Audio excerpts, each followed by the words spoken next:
Halo semua, kembali lagi dengan gua Scar Killer. Ayo kita lanjutin untuk part ke-12 dari manhwa Ranked Raccoon ini. Kalian pasti sudah tidak sabar untuk kelanjutannya. Untuk itu, yang belum nonton part sebelumnya, gua sudah upload ulang beberapa video. Jadi silahkan lo cek playlist gua yang baru atau klik tautan yang muncul di atas. Dan supaya gua bisa terus buat video baru, maka jangan lupa like, share, dan subscribe. Sekalian juga nyalain loncengnya biar kalian tidak ketinggalan video baru gua, oke? Kalau gitu, jangan lama-lama lagi, mari kita mulai ke alur cerita part ke-12. Pertarungan di Colosseum hampir selesai. Tiba-tiba saja pop-up window event quest muncul setelah kemenangan ke-90. Seperti kalian tahu bahwa event ini akan muncul jika ada seorang player yang mencoba memenangkan pertandingan 100 kali berturut-turut. Dan event ini juga bisa disaksikan oleh semua penonton yang sedang melihat pertandingan ini.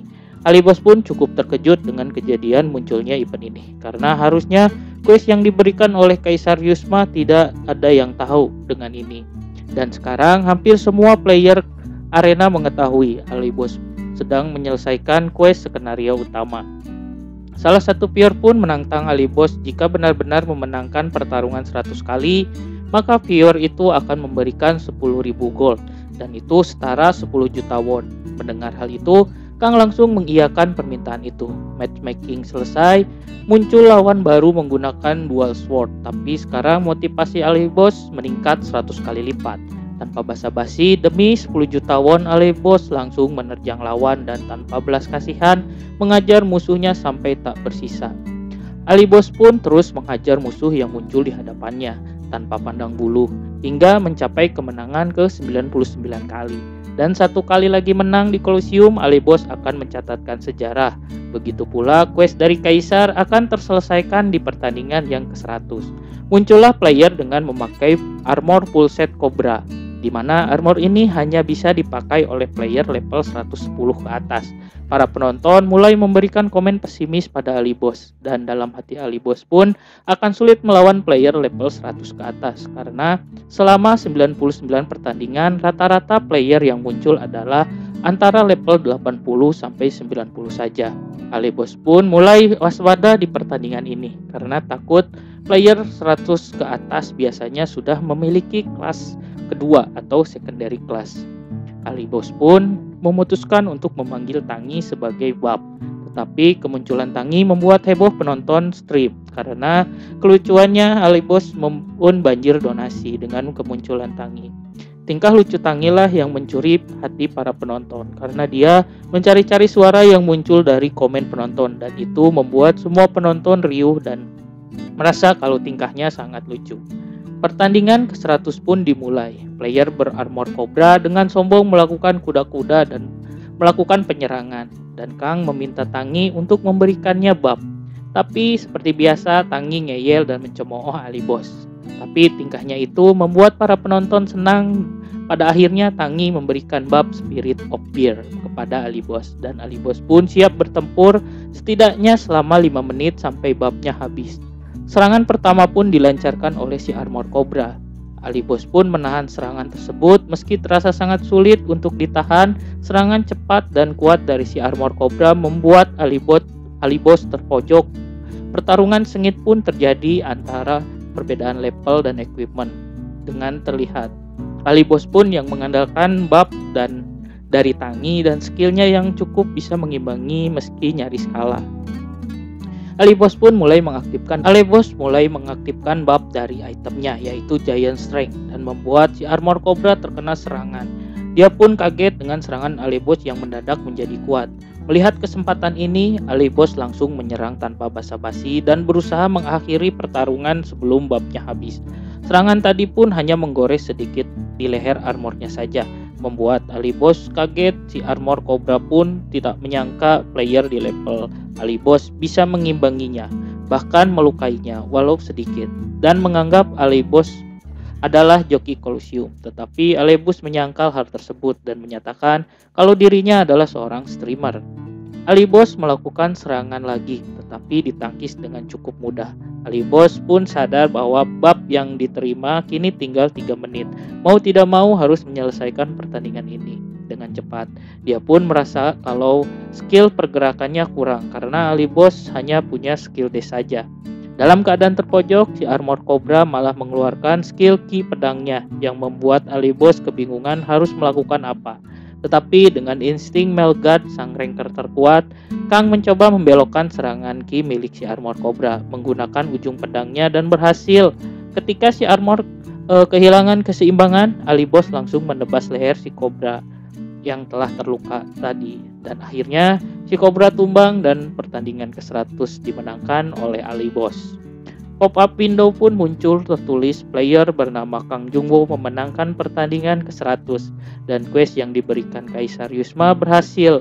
Kang mendapat titel champion, Kang juga mendapatkan 10.000 gold dari penonton yang menantang Kang. Live chat pun semakin ramai dan kebanyakan kagum dengan kemampuan Kang. Dan Kang pun mengakhiri streamnya dengan 100 kemenangan tanpa kalah. Panel berpindah ke apartemen Yongchan di mana baru saja selesai istirahat dari stream yang melelahkan karena 100 pertandingan tadi. Yongchan pun mengajak Kang untuk melihat pendapatan Kang ketika live tadi. Yongchan merasa aneh karena laptopnya nge-lag dan ketika dicek, Kang mendapatkan 57.000 gold jika dihitung dengan mata uang Korea sebesar 50 juta won dan kalau dirupiahkan sekitar 694 juta rupiah. Melihat uang yang sangat banyak, mereka berdua kaget dan sekarang mereka mulai menjadi kaya. Live stream Kang kemarin sangatlah menghebohkan. Banyak sponsor yang ingin melakukan partnership dengan Kang. Dan kejadian ini terdengar oleh para guild besar di Port Arena, di mana guild ini semuanya kehilangan sponsor mereka karena Alibos mengambil semua perhatian yang ada. Dan tidak hanya memenangkan 100 pertandingan saja, Alibos juga melakukan quest skenario utama yang menjadikan dia incaran para guild besar. Sekarang Kang sedang berada di bar. Hari ini Kang menraktir Tangi makanan yang enak, karena Tangi menjadi sangat populer ketika dia muncul di pertandingan Kolosium.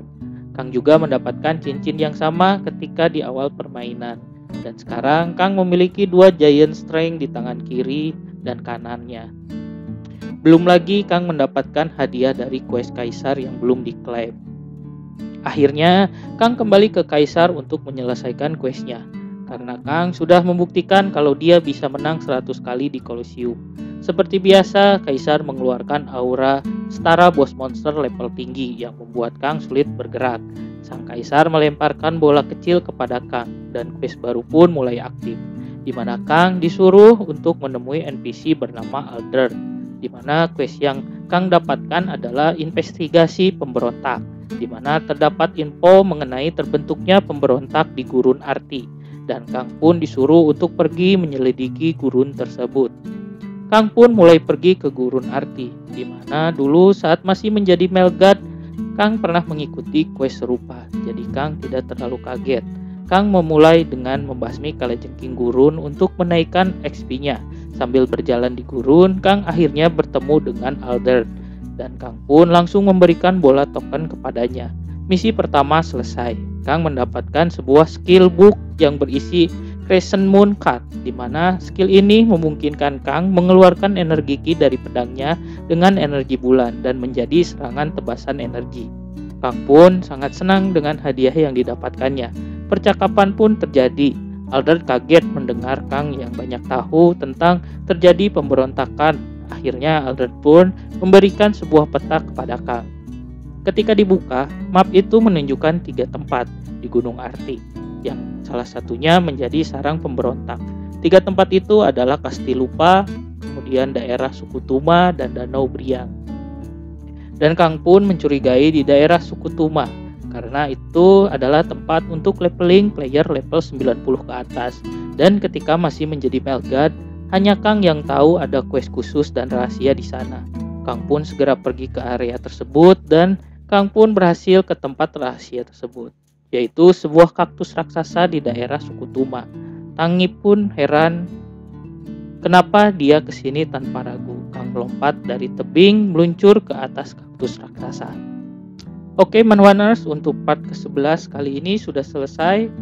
Jika kalian ingin menonton alur cerita berikutnya, silahkan share, like, dan subscribe channel ini.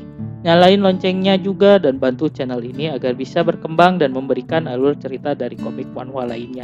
Jika Manhwaners ingin request komik manhwa seru untuk kita buatkan alurnya, silahkan bisa komen dan berikan rekomendasi manhwa lainnya. Oke, sekian dulu, see you again di part selanjutnya.